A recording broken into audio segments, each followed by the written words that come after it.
تعالیٰ نے جنت الفردوس کو اپنے ہاتھوں سے پیدا فرمایا، بنایا، ساری جنت کو فرمایا کونی اے جنت بن جا، وہ بن گئی، ایک اینٹ سونے کی، ایک چاندی کی مشک کا گارا، زعفران کی گھاس۔ لیکن اللہ نے جب جنت الفردوس کو بنایا تو کونی نہیں کہا،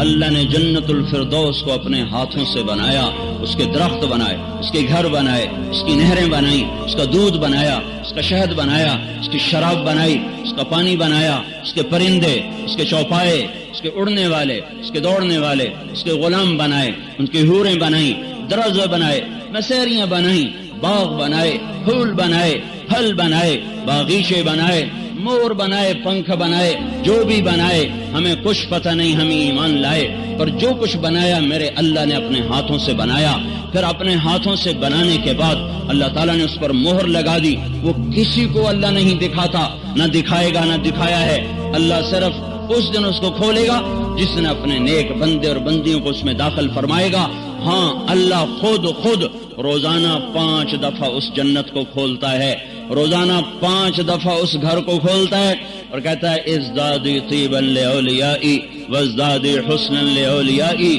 اے جنت میرے دوستوں کے لیے خوبصورت ہو جا، میرے دوستوں کے لیے پاک ہو جا، خوشبودار ہو جا، پاکیزہ ہو جا۔ کیا وہ شے ہے جسے میرے رب نے بنایا؟